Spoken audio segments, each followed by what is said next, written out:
Hello, friends. I'm Ashish Loya. I welcome you all on behalf of JK Shah classes. But today, my target is to revise two important chapters. One is your charge of GST along with but a list of RCM, and the second beautiful chapter, interesting chapter, and exam point of view, very important chapter, that is your exemption list.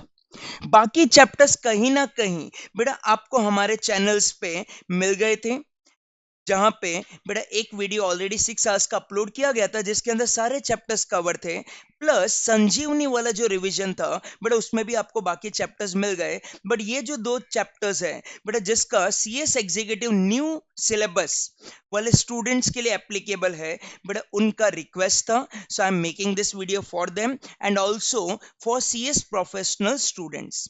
This video can also be referred by CA students as well as CMS students because the law remains same. So without wasting much time, let's start with our charge of GST wala chapter. A beta nothing but your charging section. And beta your charging section of CGST Act is section number 9. Sir क्या बोलता है section 9? बेटा 9 is further divided into 5 subsection. In 9 is further divided into 5 subsection. So what is 9.1? Sir 9.1 क्या बोलता है? बेटा 9.1 बोलता है CGST will be levied on intra state supply. बेटा ये बोलना चाहता है GST will be levied on supply. Intra है तो सीजीएसटी एसजीएसटी और इंटर है तो IGST, but ultimately CGST will be levied on supply. But supply आपका गुड्स का भी हो सकता है, सर्विस का भी हो सकता है, दोनों का भी हो सकता है, but except on alcoholic liquor for human consumption. बेटा सब प्रोडक्ट पे जीएसटी लगेगा एक प्रोडक्ट को छोड़ के, alcoholic liquor for human consumption. ये मतलब आपके चार्जिंग सेक्शन ने क्लियर कर दिया कि हम इस प्रोडक्ट के ऊपर जीएसटी लगाएंगे नहीं। बेटा इसके ऊपर पुराने टैक्सेस ही लगते रहेंगे, स्टेट गवर्नमेंट का excise duty and state government का VAT and CST by central government, तो पुराने टैक्सेस चलते रहेंगे। लेकिन सर अगर जीएसटी चार्ज करना है तो मेरे को सबसे पहले ये बताओ ना, मेरे को तो दो चीज चाहिए, एक तो वैल्यू एंड दूसरा rate of tax.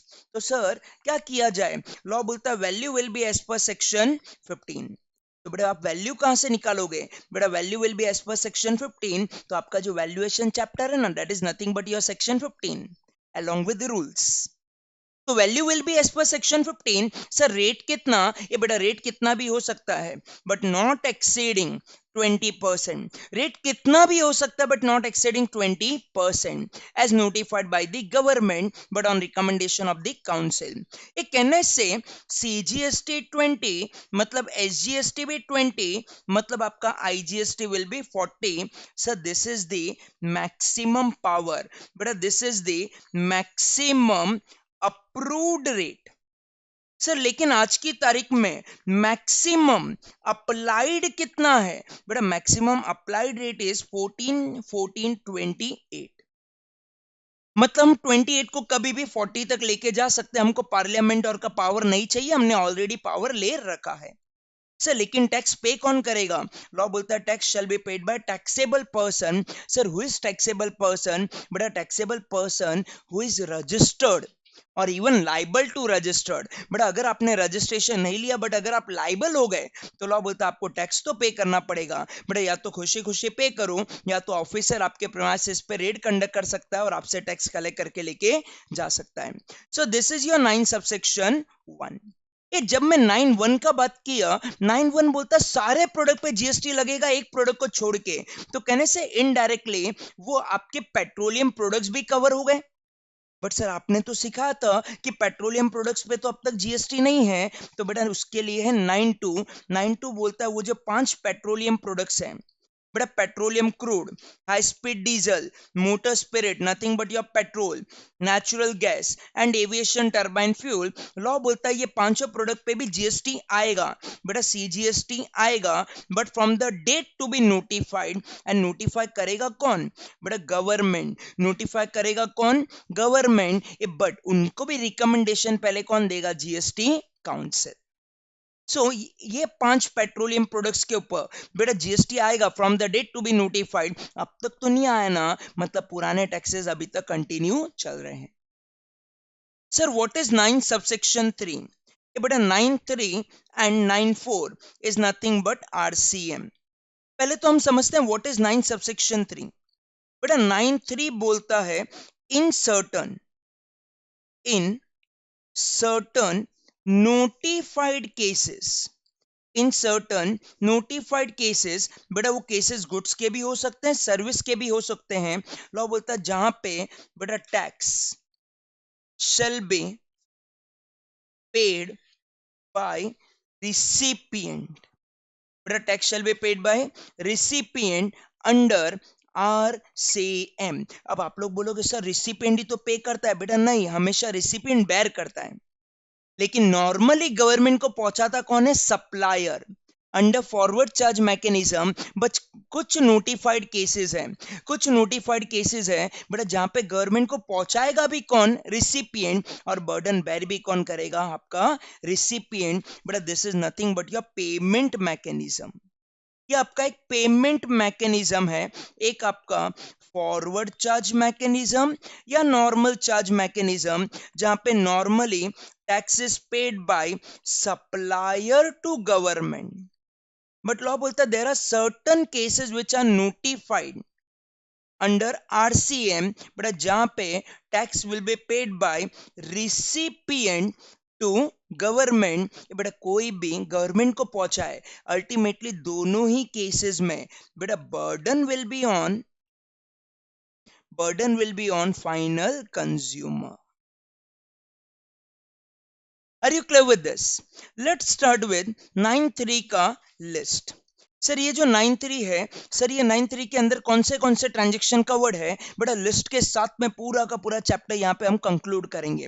Let's start with RCM का list. There are certain goods which are covered under RCM, but goods which are covered are cashew nut. Clear?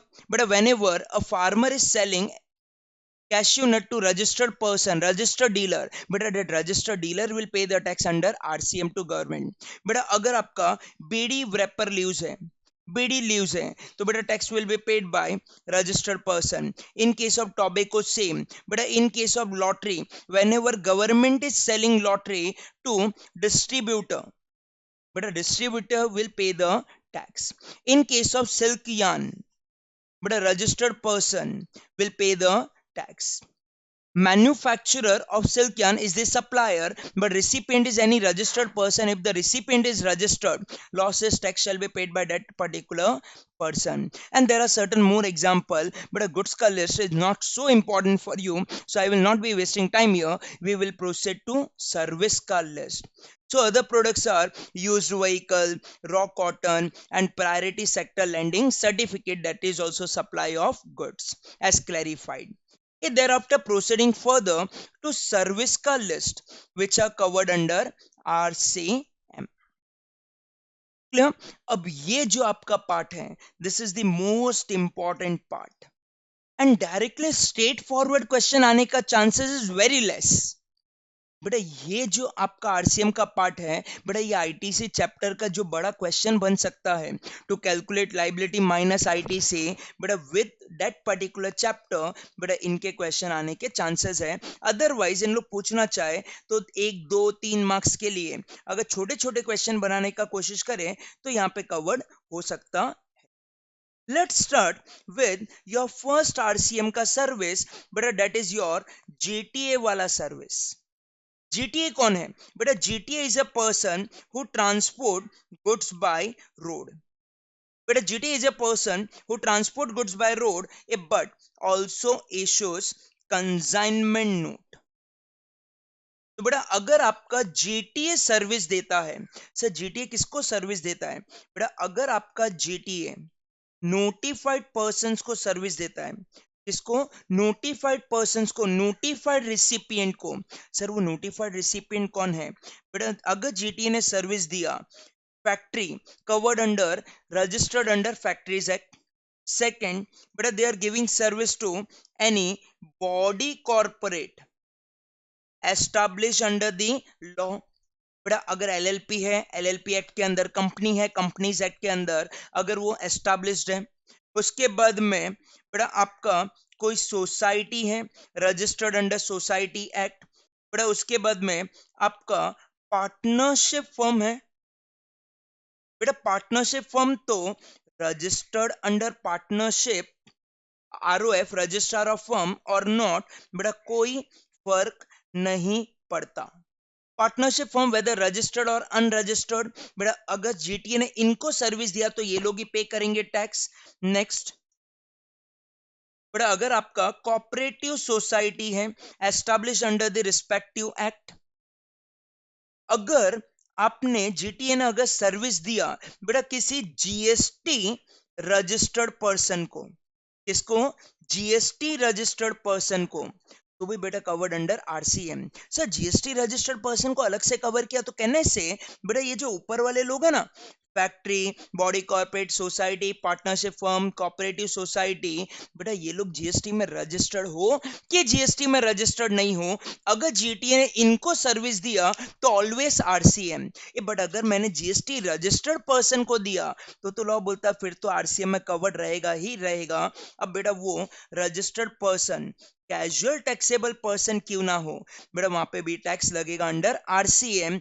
लेकिन जीटीए ने बेटा अगर इनके अलावा किसी और को सर्विस दिया, मतलब सर किसी अनरजिस्टर्ड पर्सन को दिया, बेटा किसको, अनरजिस्टर्ड पर्सन, ये लेकिन अनरजिस्टर्ड में भी बेटा अदर देन ये लोग, अदर देन ये लोग, क्योंकि अगर फैक्ट्री, बॉडी कॉर्पोरेट अगर अनरजिस्टर्ड भी है तो भी आरसीएम। तो अगर मैंने इनके अलावा किसी नॉर्मल पर्सन को दिया जो अनरजिस्टर्ड भी है, ये I am talking about individual, तो बेटा अगर उनको सर्विस दिया जीटीए ने तो लॉ बोलता है but that will be totally exempt, that will be totally exempt. And अगर मैंने अनरजिस्टर्ड कैजुअल टैक्सेबल पर्सन को भी दिया तो भी टोटली एग्जाम। बाकी सारा का सारा covered under RCM. Clear with my point? इसके अंदर और मैं अगर कवरेज करूं, बेटा हमारा जो पर्सन है ना सर वो जीएसटी में रजिस्टर्ड तो है, हमारा पर्सन जीएसटी में रजिस्टर्ड तो है बेटा, लेकिन वो रजिस्टर्ड है जस्ट टू डिडक्ट टीडीएस। मतलब अगर आप टीडीएस से डिडक्टर हो तो बेटा टीडीएस से डिडक्टर को टीडीएस से डिडक्ट करके जमा करवाने के लिए एक सेपरेट रजिस्ट्रेशन लेना पड़ता है, और अगर खुद भी बिजनेस करता है तो बेटा एक नॉर्मल रजिस्ट्रेशन भी लेना पड़ता है। तो अगर कोई टीडीएस से डिडक्टर है बेटा, उन्होंने अगर रजिस्ट्रेशन तो लिया जीएसटी में, बट रजिस्ट्रेशन लिया जस्ट टू डिडक्ट टीडीएस, कोई भी नॉर्मल रजिस्ट्रेशन नहीं लिया, तो भी लॉ बोलता है वहां पे भी क्या रहेगा, पूरा का पूरा ट्रांजेक्शन एग्जेम्प्ट। सर आरसीएम के अंदर रिसिपेंट टैक्स पे करेगा, rate will be how much, बेटा रेट विल बी 5%। बट बेटा जीटीए को अगर आईटीसी चाहिए, जीटीए को अगर क्या चाहिए, जीटीए को अगर आईटीसी चाहिए उसके ट्रक्स परचेस का, तो लॉ बोलता है डेट ट्रांजैक्शन के केस में बेटा अगर उसको आईटीसी चाहिए तो हमारा जीटीए खुद से रजिस्ट्रेशन ले सकता है एंड खुद पे कर सकता है tax under forward charge mechanism. But this time rate will be 12%, बेटा this time rate will be how much, 12%। So RCM 5% and आपका बड़ा रेट कितना हो जाएगा, 12%, where you want ITC in case of forward charge mechanism. So I have tried to cover GTA वाला service along with GTA का थोड़ा exemption. Clear with this? Proceeding further to second RCM का list. Sir what is second RCM का list? बेटा अगर कोई legal advocate, अगर कोई एडवोकेट लीगल सर्विसेज देता है, अगर कोई एडवोकेट लीगल सर्विस देता है, या फिर कोई सीनियर एडवोकेट लीगल सर्विस देता है बेटा, या फिर कोई आर्बिट्रल ट्राइब्यूनल लीगल सर्विस देता है, किसको सर, किसी बिजनेस एंटिटी को। बेटा अगर कोई भी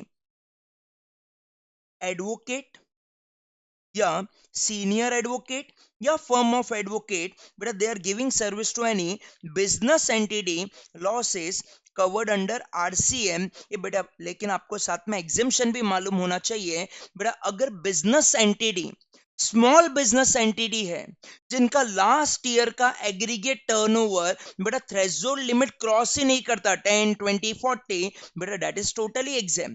नॉन बिजनेस एंटिटी को दिया तो एग्जाम, बेटा अगर गवर्नमेंट को दिया तो एग्जाम। बेटा एक एडवोकेट ने अगर दूसरे एडवोकेट को या फॉर्म ऑफ एडवोकेट को सर्विस दिया एग्जाम, तो एग्जामेशन में भी कवर्ड है।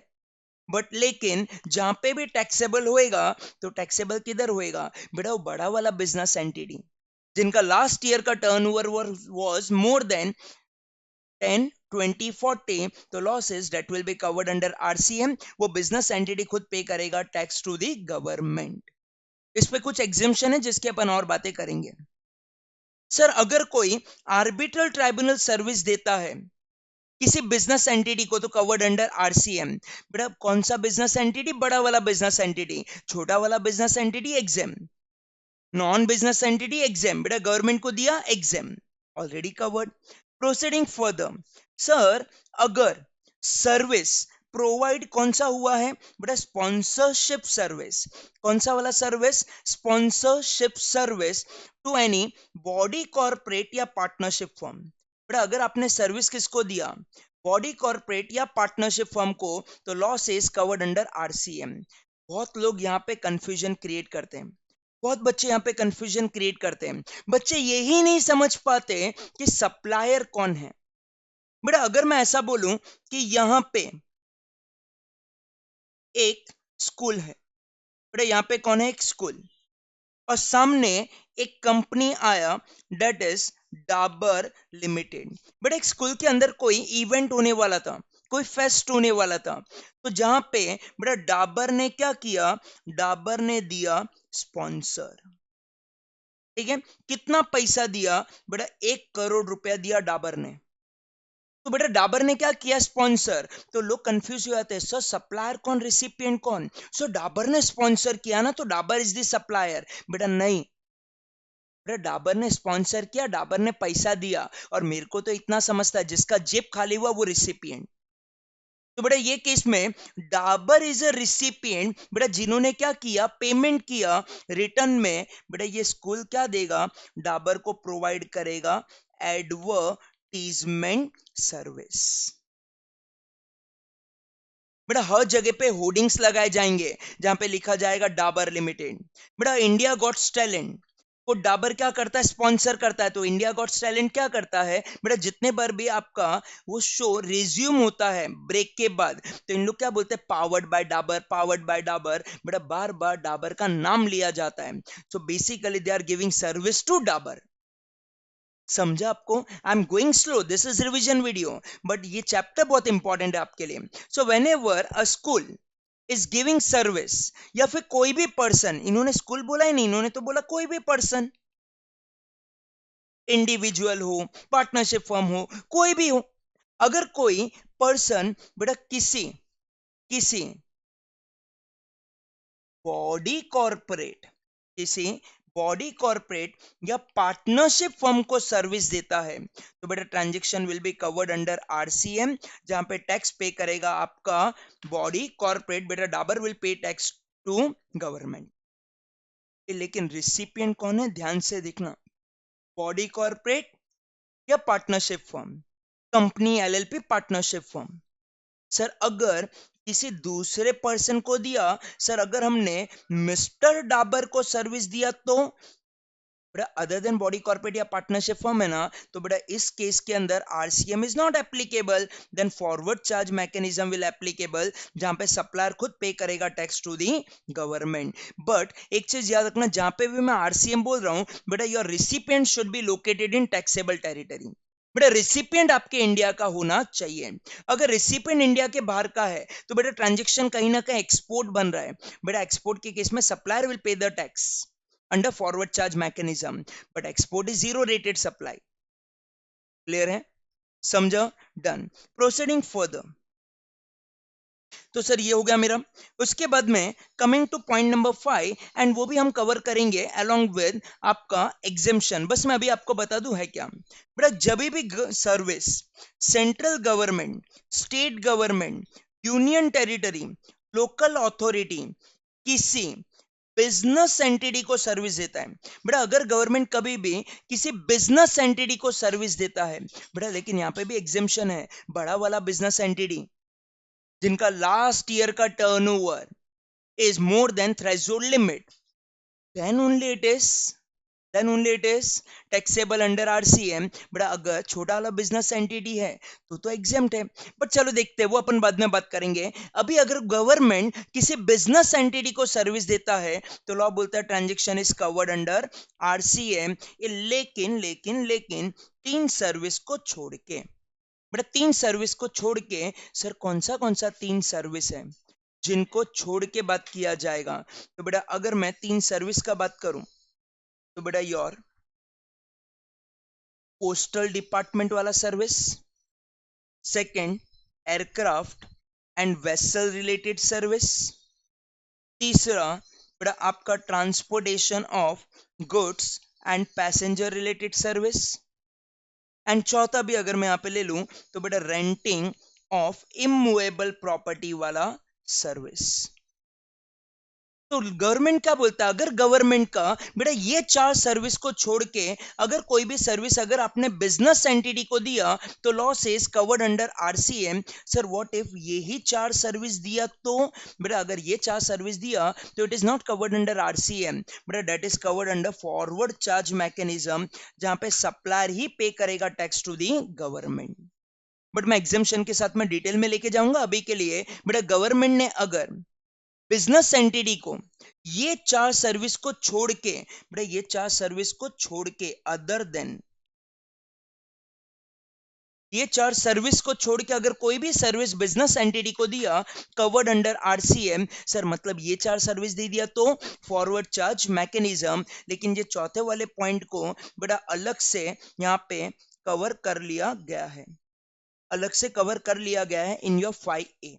सर ये क्या बोलता है बेटा, अगर किसी गवर्नमेंट ने, central government, state government, union territory, local authority ने बेटा अगर रेंटिंग ऑफ इमूवेबल प्रॉपर्टी दिया, बेटा रेंटिंग ऑफ इमूवेबल प्रॉपर्टी वाला सर्विस दिया, बेटा किसी GST रजिस्टर्ड पर्सन को दिया, बेटा किसी GST रजिस्टर्ड पर्सन को दिया तो law says covered under RCM, covered under RCM। लेकिन आपको एक एग्जेम्पशन मालूम है बेटा, अगर रेसिडेंशियल प्रॉपर्टी है, अगर रेसिडेंशियल प्रॉपर्टी है और वो रजिस्टर्ड पर्सन को दिया जिसने खुद के रेसिडेंस के लिए लिया है, then it is exempt, then it is exempt. बेटा किसी अनरजिस्टर्ड पर्सन को अगर रेसिडेंशियल प्रॉपर्टी दिया तो भी एग्जेम। बट वापस से वो एग्जेम्पशन का बात आ गया तो वहां पे मैं रिलेट करवाता जाऊंगा, बट अभी मैं आपको सिर्फ RCM का लिस्ट बता रहा हूं। तो गवर्नमेंट ने अगर किसी GST रजिस्टर्ड पर्सन को इमूवेबल प्रॉपर्टी रेंट पे दिया तो बेटा covered under RCM, covered under RCM। Are you clear with this? बेटा उसके बाद में 5AA, 5AA ये क्या है बेटा, अगर कोई भी पर्सन, अगर कोई भी पर्सन बेटा किसी रजिस्टर्ड पर्सन को अगर रेसिडेंशियल प्रॉपर्टी, अगर residential property for residential purpose, for residential purpose बेटा अगर रेंट पे देता है तो लॉ बोलता है that will be covered under RCM। But अगर कोई पर्सन किसी रजिस्टर्ड पर्सन को, कोई भी पर्सन किसी रजिस्टर्ड पर्सन को अगर रेसिडेंशियल प्रॉपर्टी बट अगर रेंट पे देता है तो covered under RCM। Sir unregistered को दिया तो एग्जेम्प्ट है। लेकिन सर रजिस्टर्ड पर्सन के लिए भी एक एक्सप्लेनेशन आया बेटा, अगर ये ओन रेसिडेंस के लिए ले रहा है, बेटा अगर ये बिजनेस में यूज कर रहा है तो RCM, क्लियर है? ये बिजनेस में यूज कर रहा है तो RCM, अपने एम्प्लॉयज के लिए ले रहा है जिसका खर्चा ये अपने बिजनेस में बुक कर रहा है तो RCM। बट अगर ये खुद के रहने के लिए ले रहा है, पर्सनल के लिए ले रहा है तो लॉ बोलता है that will be totally exempt, that will be totally exempt. Proceeding further to 5B and 5C। Sir ये क्या एंट्री है बेटा, अगर कोई भी पर्सन, बेटा अगर कोई भी पर्सन किसी प्रमोटर को, बेटा प्रमोटर को you can understand as a builder. I am covering 5B and 5C together. बेटा अगर कोई पर्सन किसी प्रमोटर को, किसी बिल्डर को कौन सा सर्विस दे रहा है बेटा, ट्रांसफर ऑफ डेवलपमेंट राइट वाला सर्विस दे रहा है, या फिर बेटा फ्लोर स्पेस इंडेक्स वाला सर्विस दे रहा है, या फिर लॉन्ग टर्म लीज पे प्रॉपर्टी दे रहा है, loss is covered under RCM. बेटा ट्रांसफर ऑफ डेवलपमेंट राइट दिया, फ्लोर स्पेस इंडेक्स दिया या लॉन्ग टर्म लीज दिया, बेटा transaction will be covered under RCM. तो कोई भी पर्सन हो सकता है, आज मेरे पास कोई प्रॉपर्टी है, मैंने किसी बिल्डर को इसको डेवलप करने का राइट दिया, तो बेटा builder will pay the tax under RCM. मैंने फ्लोर स्पेस इंडेक्स ट्रांसफर किया, मैंने मेरा प्रॉपर्टी लॉन्ग टर्म लीज पे दिया किसी प्रमोटर को, किसी बिल्डर को, तो बेटा that builder, that promoter is going to pay the tax under RCM. Clear with this? Proceeding further, sir what is point number 6? बेटा अगर कोई डायरेक्टर है, बेटा अगर कोई डायरेक्टर किसी कंपनी को या बॉडी कॉर्पोरेट को बेटा अगर सर्विस देता है तो कवर्ड अंडर आरसीएम। अगर कोई डायरेक्टर किसी कंपनी को या बॉडी कॉर्पोरेट को सर्विस देता है कवर्ड अंडर आरसीएम। लेकिन इतना सा याद रखना बेटा, ये जो डायरेक्टर सर्विस दे रहा है ना बेटा, ये डायरेक्टर इस कंपनी का एम्प्लॉय नहीं होना चाहिए बेटा, क्योंकि अगर वो एम्प्लॉय है तो service by employee to employer, बेटा ये तो सप्लाई ही नहीं है, ये तो सप्लाई ही नहीं है। ये मतलब ये जो डायरेक्टर है बेटा, ये डायरेक्टर कंपनी का एम्प्लॉय नहीं है, ये आपका नॉन एग्जीक्यूटिव डायरेक्टर है, लाइक योर इंडिपेंडेंट डायरेक्टर है। तो बेटा जो बॉडी कॉर्पोरेट, जो कंपनी जिसको हम सर्विस देंगे बेटा, वही पे करेंगे tax under RCM. Clear with this कहानी? यहां तक डन। नेक्स्ट बेटा, अगर आपका कोई इंश्योरेंस एजेंट है, बेटा अगर आपका कोई इंश्योरेंस एजेंट है बेटा, if your insurance agent is giving service to any person, बेटा कोई भी हो सकता है, इंडिविजुअल भी क्यों ना हो सकता है। अगर आपका कोई एजेंट है बेटा, अगर किसी इंश्योरेंस बिजनेस रन करने वाले को सर्विस दे रहे हैं बेटा, अगर आपका कौन है सर, अगर हमारा इंश्योरेंस एजेंट है, कौन है बेटा, अगर आपका इंश्योरेंस एजेंट है, if he is giving service to any person who is running insurance business, but अब ये बिजनेस चलाने वाला सोल प्रोप्राइटर क्यों ना हो, पार्टनरशिप फर्म क्यों ना हो, कोई भी हो, तो बेटा ये केस में recipient will pay the tax to government under RCM. लेकिन मैंने आपको एक पॉइंट ऑलरेडी बोल दिया कि जब भी रिसिपिएंट पे करेगा टैक्स बेटा, they should be located in taxable territory, मतलब they should be located in India, then only it will be covered under RCM. Next point number 8 बेटा, अगर point number 8 and point number 9 की बात करूं बेटा, service supplied by recovery agent to banking company. बेटा अगर recovery agent किसी banking company को सर्विस देता है बेटा, रिकवरी एजेंट सर कौन होता है ये बेटा, ये वसूली भाई, बेटा ये कौन है आपका वसूली भाई। तो व्हेनेवर और रिकवरी एजेंट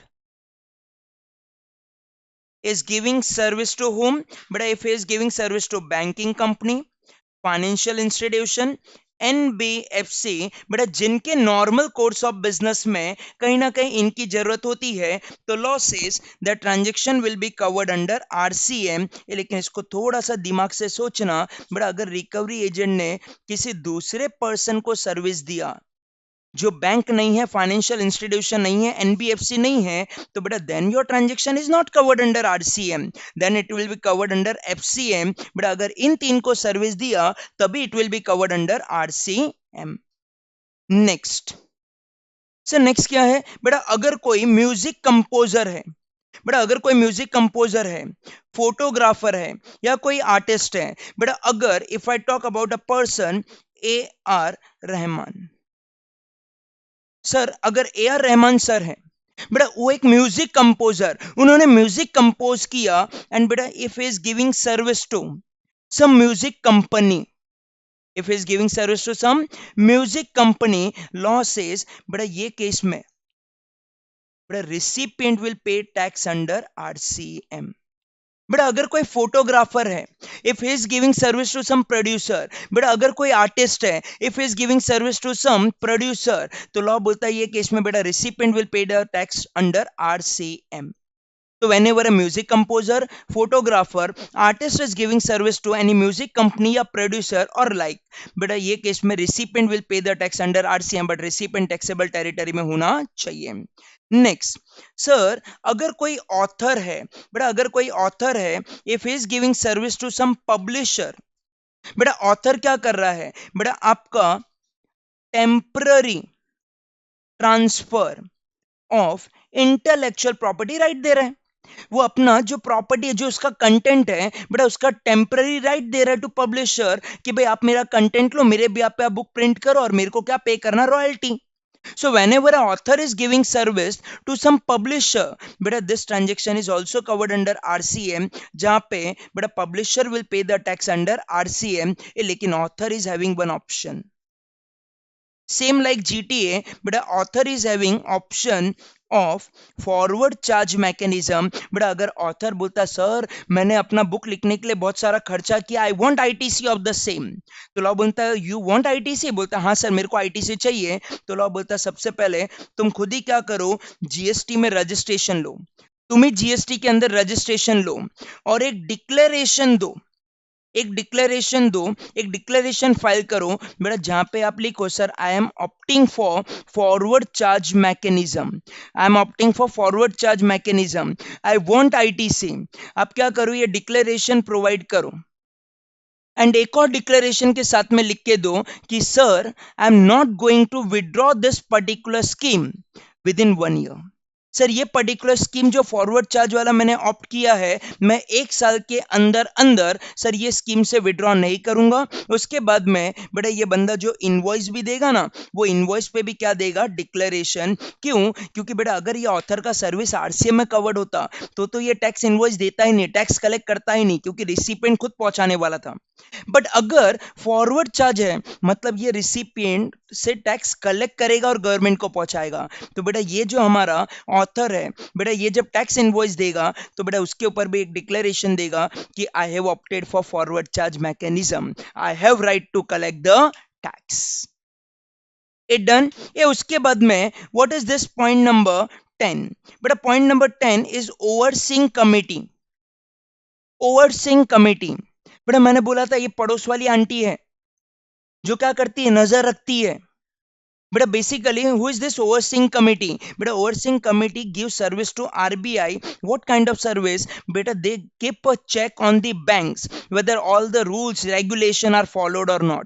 बेटा ये लोग क्या करते हैं, बैंक पे नजर रखते हैं और बैंक में अगर कुछ गड़बड़ हुआ तो आरबीआई को जाके रिपोर्ट करते हैं और जिसके लिए RBI pay them some fees.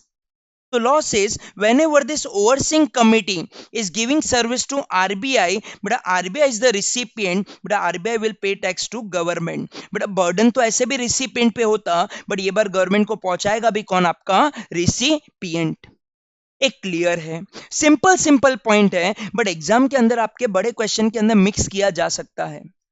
What is point number 11, बेटा अगर कोई डायरेक्ट सेलिंग एजेंट है, लेकिन एक इंपॉर्टेंट वर्ड है इंडिविजुअल. बेटा अगर कोई इंडिविजुअल डीएसए है, इंडिविजुअल डीएसए है, डायरेक्ट सेलिंग एजेंट है बेटा, other than body corporate partnership firm LLP. बेटा अगर कोई इंडिविजुअल डीएसए है, सर डीएसए कौन सा सर्विस देता है, बेटा बैंक को, एनबीएफसी को, फाइनेंशियल कंपनीज को, बेटा ये लोन वाले क्लाइंट लाके देने का सर्विस देता है, जहां पे बैंक इनको पे करता है थोड़ा सा कमीशन. तो बेटा ये केस में law says whenever individual DSA is giving service to banking company, NBFC, financial institution, तो बेटा ये केस में recipient will pay the tax to government. But याद रखना इंडिविजुअल डीएसए होना चाहिए. बेटा अगर आपका सप्लायर बेटा अदर देन इंडिविजुअल हुआ, ये मतलब फिर तो आपका सप्लायर खुद ऑर्गेनाइज्ड है, फिर तो आपका सप्लायर खुद एक बड़ा सप्लायर है, तो लॉ बोलता है then RCM is not applicable, but then it will be covered under FCM. But अगर आपका service provider is individual DSA, then the transaction is covered under RCM. Am I clear और am I clear? Perfect. Proceeding further, point number 12 and point number 13, बहुत सारे बच्चे confuse हो जाते हैं ये दोनों एंट्रीज के अंदर. बहुत सारे बच्चे कंफ्यूज हो जाते हैं बेटा। Whenever a service provided by business facilitator to banking company, बेटा अगर कभी भी business facilitator is giving service to banking company, बेटा your transaction is covered under RCM। दूसरा क्या है, service provided by agent of business correspondent to business correspondent, बेटा that is also covered under RCM। मतलब अगर मैं आपको एक्सप्लेन करूं ये चीज को, तो बेटा ऐसा है, सबसे पहले एक पर्सन होता है business facilitator who is giving service to bank. लेकिन जहां जहां पे वो खुद नहीं पहुंच सकता, बेटा वहां पे वो सर्विस लेता है एजेंट से।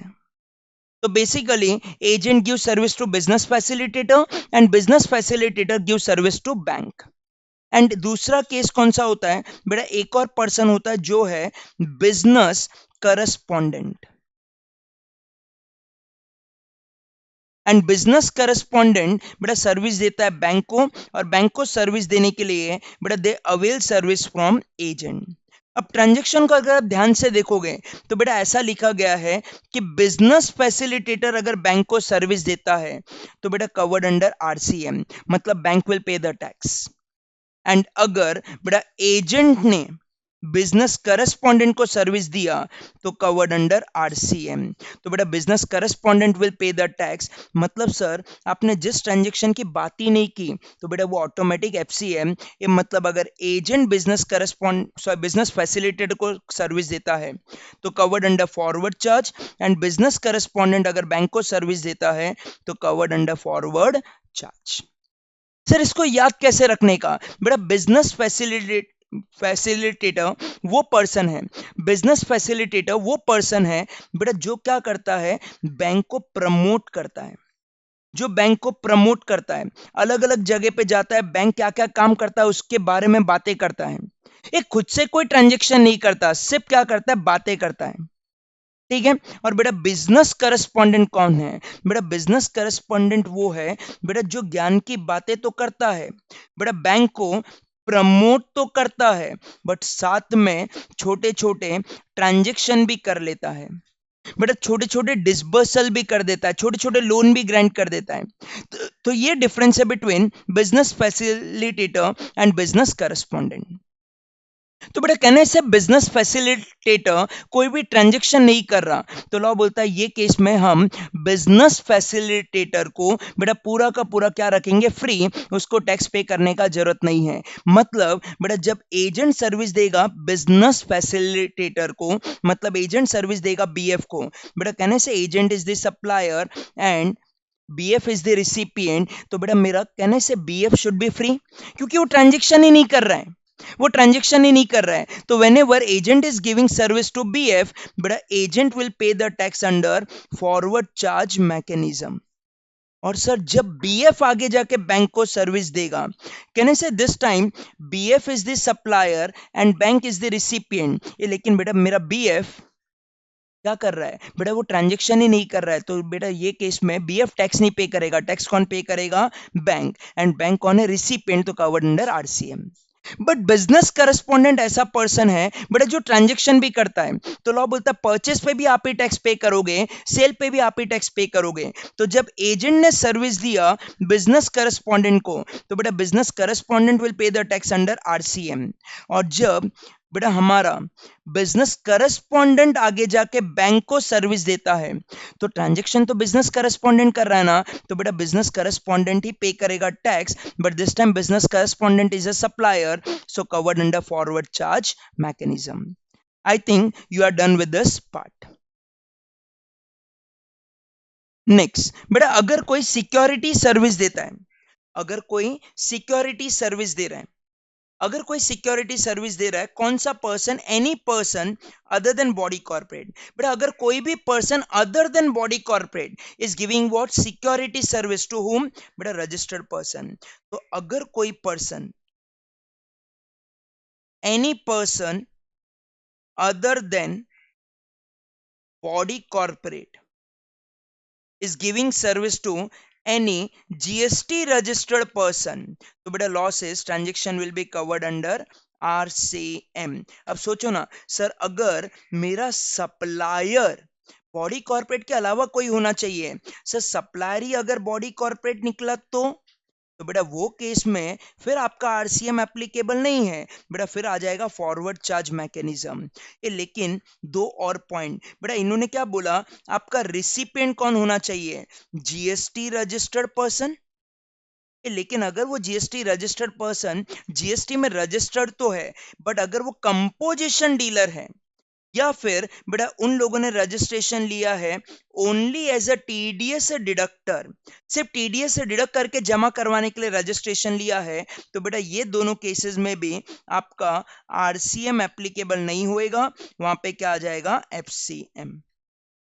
तो अगर आपने जीएसटी रजिस्टर्ड पर्सन को सिक्योरिटी सर्विस दिया आरसीएम, बट वो जो रिसिपिएंट है बेटा, अगर वो रिसिपिएंट जीएसटी में रजिस्टर्ड तो है जस्ट टू डिडक्ट टीडीएस या फिर कंपोजिशन डीलर है, loss is no RCM. But GTA के अंदर जब टीडीएस से डिडक्टर को दिया था एग्जाम कर दिया गया था, यहां पे एग्जाम नहीं किया है, मतलब covered under forward charge mechanism. Coming two point number 15। So what is point number 15? बेटा अगर कोई पर्सन है, अगर कोई पर्सन है अदर देन बॉडी कॉर्पोरेट, बेटा अगर कोई पर्सन है अदर देन बॉडी कॉर्पोरेट, बेटा अगर किसी बॉडी कॉर्पोरेट को, अगर किसी कंपनी को बेटा अगर मोटर व्हीकल, अगर मोटर व्हीकल क्या देता है, रेंट पे, अगर क्या देता है, मोटर व्हीकल रेंट पे देता है, तो लॉ बोलता है your transaction will be covered under RCM. बेटा अगर मोटर व्हीकल रेंट पे देता है तो लॉ बोलता है कवर्ड अंडर आरसीएम। बेटा ऐसा सप्लायर, ऐसा सप्लायर जो कोई भी पर्सन है अदर देन बॉडी कॉर्पोरेट, ये बढ़िया याद रखना, जो 6% प्लस 6% वाला जीएसटी चार्ज नहीं करता है। ये मतलब उन लोगों ने फॉरवर्ड चार्ज मैकेनिज्म ऑप्ट नहीं किया है, मतलब वो पर्सन चाहे तो फॉरवर्ड चार्ज भी ले सकता है।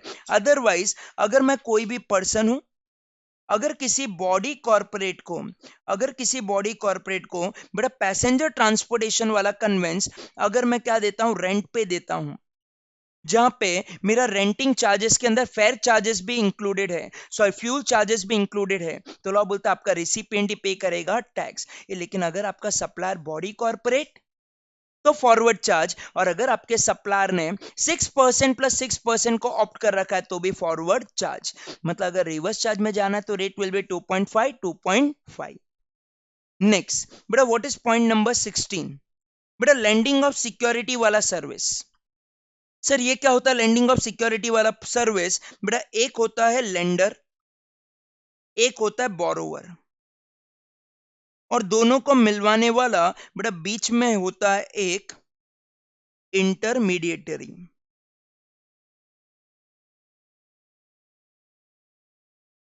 जो सेबी का ऑथोराइज्ड है।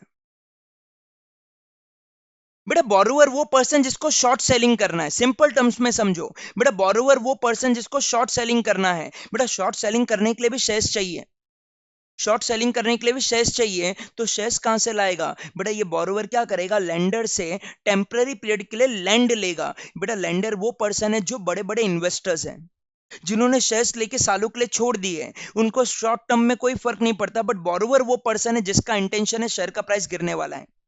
तो बेटा बोरोवर ने क्या किया, बेटा बोरोवर ने लेंडर से शेयर्स लिए। कौन से शेयर्स लिए? समझ लो, इसने लिए एसबीआई के शेयर्स 1000। बेटा बोरोवर ने लेने के बाद में क्या किया, ये 1000 शेयर को मार्केट प्राइस के हिसाब से जाके बेच दिया। ये बेचा लेकिन कुछ टाइम में वापस से रिकवर करके लेंडर को देना पड़ेगा, तो बेटा उसने क्या किया, बाद में जाके ये 1000 शेयर वापस से मार्केट में ले लिया जब प्राइस 400 हुआ। ये मतलब बैठे बैठे आपके बोरोवर ने 1 लाख कमाया।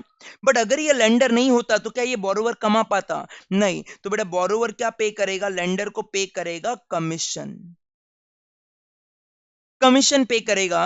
बेटा ये केस में ये मत बोलना ट्रांजैक्शन इज इन सिक्योरिटी, बेटा लेंडर ने अपने सिक्योरिटी का राइट टू यूज दिया है, ले मेरा शेयर यूज कर फॉर टेम्पररी पीरियड, जिसके लिए borrower is going to pay the commission. तो लॉ बोलता है ये कमीशन के ऊपर क्या लगेगा, जीएसटी, कमीशन के ऊपर क्या लगेगा, जीएसटी। लेकिन वो जीएसटी पे कौन करेगा?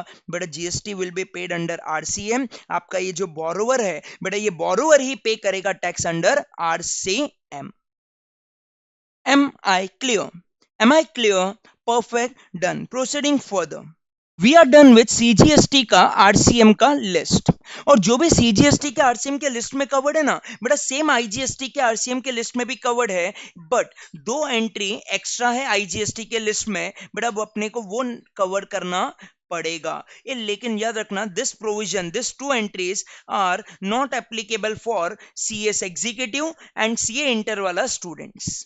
I'm covering these two entries for CS professional students and CA final वाला। सर क्या बोलना चाहता है बेटा, अगर आपका सप्लायर कहाँ पे लोकेटेड है, नॉन टैक्सेबल टेरिटरी में। बेटा अगर आपका सप्लायर इंडिया के बाहर लोकेटेड है और बेटा आपका जो रिसिपिएंट है, बेटा सप्लायर कहाँ पे, non taxable territory, but recipient आपका टैक्सेबल टेरिटरी में लोकेटेड है और ट्रांजैक्शन सर्विस वाला है, तो कैन आई लॉजिकली से the transaction is of import of service. तो लॉ बोलता है अगर आपने सर्विस इंपोर्ट किया तो बेटा सर्विस इंपोर्ट किया तो सप्लायर इंडिया के बाहर, रिसिपिएंट इंडिया में है, बेटा इंडिया का लॉ तो इंडिया वाले पर्सन को पकड़ेगा ना, तो इंडिया वाला पर्सन तो सर रिसिपिएंट है, तो your transaction will be covered under RCM. बेटा ये जो आपका रिसिपिएंट है ना, जो टैक्सेबल टेरिटरी में कवर्ड है, लॉ बोलता है ये रिसिपिएंट पे करेगा टैक्स। बट एक रिसिपिएंट को छोड़ के, सर कौन सा वाला बेटा, एक रिसिपिएंट को छोड़ के other than non taxable online recipient, बेटा they are talking about OIDAR service. बेटा OIDAR वाले सर्विस को छोड़ के, क्योंकि OIDAR वाला जो सर्विस है, online information database access and retrieval वाला सर्विस है, बेटा ये केस में आपका जो सप्लायर है इंडिया के बाहर बैठा हुआ, नेटफ्लिक्स, अमेजॉन प्राइम, बेटा इनको ही पे करना पड़ेगा tax under forward charge, and जिसके लिए इनको लेना पड़ता है कंपलसरी रजिस्ट्रेशन अंडर सेक्शन 24। इनके अलावा अगर कोई भी सप्लायर इंडिया के बाहर बैठा है और रिसिपिएंट इंडिया में बैठा है, तो लॉ बोलता है टैक्स कौन पे करेगा, हमारा रिसिपिएंट। लेकिन उसमें भी एक एग्जेम्पशन है बेटा, वो जो रिसिपिएंट है ना अगर रजिस्टर्ड है तो आरसीएम, बेटा रिसिपिएंट अगर अनरजिस्टर्ड है तो एग्जेम, तो एग्जेम। लेकिन ओआईडीआर वाले सर्विस को छोड़ के, क्योंकि ओआईडीएआर वाले सर्विस में लॉ बोलता है हमको टैक्स चाहिए तो चाहिए। लेकिन नेटफ्लिक्स के जो सब्सक्राइबर है जो इंडिया में बैठे सारे अनरजिस्टर्ड ही हो गए ना, क्योंकि एक तरीके से B2C वाला सर्विस है, तो लॉ बोलता है ये केस में हम रिसिपिएंट को परेशान नहीं करेंगे, टैक्स पे करेगा सप्लायर खुद।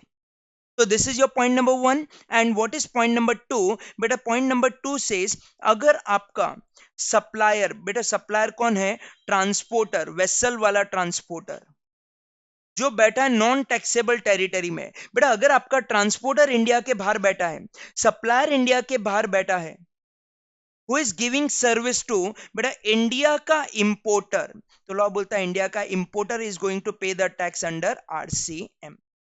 अगर आपका ट्रांसपोर्टर बेटा इंडिया के बाहर बैठा है, लेकिन जो इंपोर्टर है, जो गुड्स इंपोर्ट कर रहा है, जिसके लिए उसने ट्रांसपोर्टेशन सर्विस अवेल किया बाहर वाले ट्रांसपोर्टर से, तो लॉ बोलता है transaction will be covered under RCM. बेटा ट्रांसपोर्टर अगर इंडिया वाला हुआ ना तो भी टैक्स तो लगेगा, बट फॉरवर्ड चार्ज, क्योंकि सप्लायर इंडिया में है। क्लियर विद दिस कहानी? तो बेटा ये दो एंट्री आपका covered. So with this we are done with 9.3 का लिस्ट, आपका 5.3 का लिस्ट भी done. In now coming to 9 subsection 4 and आपका आईजीएसटी का 5.4। Sir what is covered in 9.4? Law बोलता है कुछ नोटिफाइड केसेस, बेटा कुछ नोटिफाइड केसेस जहां पे आपका जो सप्लायर है ना बेटा, वो सप्लायर अनरजिस्टर्ड पर्सन है, बट आपका जो रिसिपिएंट है ना सर, वो रिसिपिएंट रजिस्टर्ड है, तो लॉ बोलता है वो नोटिफाइड केसेस में बेटा tax shall be paid by registered recipient. बेटा सप्लायर कहां पे, सप्लायर आपका unregistered but recipient registered, and बेटा ये नोटिफाइड केसेस की बात कर रहा है, सब केसेस नहीं, नोटिफाइड केसेस। तो लॉ बोलता है ये केस में आपका registered recipient is going to pay the tax. Sir वो रजिस्टर्ड रिसिपिएंट कौन होना चाहिए, बेटा प्रमोटर होना चाहिए, बेटा बिल्डर होना चाहिए। अगर मैं एग्जांपल लेके बात करूं तो बेटा सबसे पहले ऐसा समझो, मैं अगर यहां पे आपको प्रेजेंट करूं, लिख के प्रेजेंट करूं, बेटा आपका सप्लायर कौन है, sir supplier is unregistered person. Sir recipient कौन है, रिसिपिएंट इज रजिस्टर्ड पर्सन, बेटा और ये ट्रांजैक्शन कंस्ट्रक्शन लाइन वाला। पहला पॉइंट सर, पहला हम लेते हैं सीमेंट। बेटा जब भी एक अनरजिस्टर्ड सप्लायर किसी रजिस्टर्ड रिसिपिएंट को, रजिस्टर्ड रिसिपिएंट जो कौन है बेटा प्रमोटर, जो कौन है आपका बिल्डर, तो लॉ बोलता है अगर सीमेंट खरीदा किससे बेटा अनरजिस्टर्ड पर्सन से, तो जितना भी अनरजिस्टर्ड पर्सन से खरीदोगे बेटा उसके ऊपर आपका प्रमोटर ही पे करेगा टैक्स अंडर आरसीएम। सेकंड क्या है बेटा, सेकंड है कैपिटल गुड्स। तो अगर कोई बिल्डर बेटा किसी अनरजिस्टर्ड पर्सन से कैपिटल गुड्स खरीदता है तो भी कवर्ड अंडर आरसीएम, तो भी कवर्ड अंडर आरसीएम। सर अगर इन दो के अलावा कोई अदर गुड्स खरीदता है बेटा, अगर इन दो के अलावा अगर कोई अदर गुड्स खरीदता है तो लॉ बोलता है अदर गुड्स के लिए एक पॉइंट देते हैं। सर पॉइंट क्या है बेटा, पॉइंट ये है कि आपको मिनिमम 80% बेटा किससे खरीदना है, रजिस्टर्ड पर्सन से। मिनिमम 80% किससे खरीदना है, रजिस्टर्ड पर्सन से। ये मतलब मैक्सिमम 20% आप अनरजिस्टर्ड पर्सन से भी खरीद सकते हो। अब सोचो ना, मेरा जो सप्लायर है वो अनरजिस्टर्ड पर्सन, बेटा रिसिपिएंट आपका जो प्रमोटर है वो रजिस्टर्ड पर्सन, और बेटा इसने क्या किया, गुड्स खरीदा, अदर वाला गुड्स खरीदा, और बेटा अदर वाला गुड्स 75% रजिस्टर्ड पर्सन से खरीदा। मैं अनरजिस्टर्ड से बात कर रहा हूं, लेकिन मैं ऐसा बोलना चाहता हूं कि हमारा जो प्रमोटर है ना, वो प्रमोटर ने क्या किया, अदर गुड्स खरीदा बट 75% रजिस्टर्ड वाले से खरीदा। ये मतलब 25% उसने अनरजिस्टर्ड वाले से खरीदा। ये मतलब कहने से आपको 80% कम से कम रजिस्टर्ड वाले से खरीदना था। तो आपने कितना शॉर्ट खरीदा, आपने 5% शॉर्ट खरीदा, तो लॉ बोलता है आपने 5% वाला जो वैल्यू आता है बेटा उसके ऊपर आपको पे करना पड़ेगा टैक्स अंडर आरसीएम। बेटा आपका सीमेंट है, 100% रजिस्टर्ड से खरीदो, 1 रुपए का भी अनरजिस्टर्ड से लिया आरसीएम। कैपिटल गुड्स 100% रजिस्टर्ड से खरीदो, 1 रुपए का भी अनरजिस्टर्ड से लिया आरसीएम। अगर इनके अलावा कोई अदर गुड्स है बेटा, आप 80% तक का आपको मिनिमम रजिस्टर्ड से लेना है, 20% तक का अनरजिस्टर्ड से लोगे चलेगा।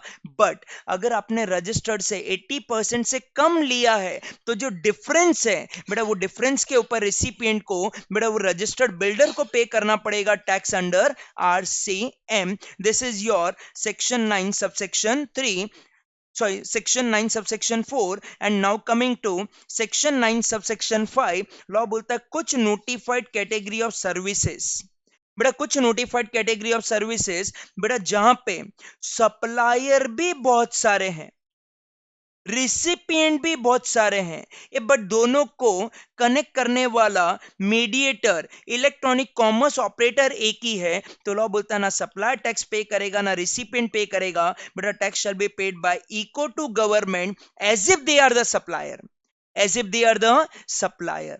बेटा हम इको को ही सप्लायर मान लेंगे और वही पे करेगा टैक्स। तो कुछ नोटिफाइड केसेस में बेटा हम क्या करेंगे, हम कवर करेंगे टैक्स, हम कलेक्ट करेंगे tax directly from the mediator. Sir ऐसे कितने केसेस है बेटा, 4 नोटिफाइड केसेस है, और वो भी 4 नोटिफाइड कैटेगरी ऑफ सर्विसेज है। बेटा पहला ट्रांसपोर्टेशन ऑफ पैसेंजर वाला, ये मतलब सप्लायर आपका ड्राइवर, रिसिपिएंट कौन बेटा, रिसिपिएंट पैसेंजर, बट कनेक्ट करने वाला बेटा Ola and Uber, law says Ola is going to pay the tax to government. बेटा सेकंड होटल एकोमोडेशन सर्विस, बेटा सप्लायर आपका होटल, रिसिपिएंट आपका गेस्ट, बेटा कनेक्ट करने वाला बीच में मेक माई ट्रिप, लॉ बोलता है mediator is going to pay the tax to government. ये बर्डन तो रिसिपिएंट पे रहेगा, गेस्ट पे रहेगा, बट गवर्नमेंट को पहुंचाएगा कौन बेटा, गवर्नमेंट को पहुंचाएगा आपका मीडिएटर। तीसरा सर अगर आपका हाउस कीपिंग सर्विस है लाइक प्लम्बिंग कारपेंटरिंग, अगर ये वाला सर्विस है तो बेटा ये केस में if your carpenter is giving service to any user and beta service is giving through urban company, law says mediator is going to pay the tax। and चौथा beta restaurant service means Swiggy and Zomato is going to pay the tax the mediator. ये लेकिन point number 2 and point number 3 का एक exception है। Sir क्या exception है बेटा, अगर आपका सप्लायर खुद एक बड़ा सप्लायर है, ये exception is only two point number 2 and point number 3। क्या बोलता है बेटा, अगर आपका सप्लायर, बेटा अगर आपका होटल या फिर आपका कारपेंटर, बेटा अगर आपका बड़ा सप्लायर है जिसका टर्नओवर थ्रेशोल्ड लिमिट क्रॉस हो चुका है, लॉ बोलता है ये केस में तो आपका सप्लायर खुद रजिस्ट्रेशन लेगा, खुद पे करेगा टैक्स टू दी गवर्नमेंट। वो केस में तो सप्लायर खुद रजिस्ट्रेशन लेगा और सप्लायर ही पे करेगा टैक्स टू दी गवर्नमेंट। बेटा दिस इज योर 9(5) वाला list, and whatever covered in 9(5) also covered in 5(5). लेकिन सर टैक्स कौन पे करेगा? मीडिएटर। सर मीडिएटर का अगर इंडिया में फिजिकल प्रेजेंस ही नहीं है तो उनका रिप्रेजेंटेटिव। सर इंडिया में उनका कोई रिप्रेजेंटेटिव भी नहीं है, तो sir they have to appoint a person, वो appointed person is going to pay the tax on their behalf.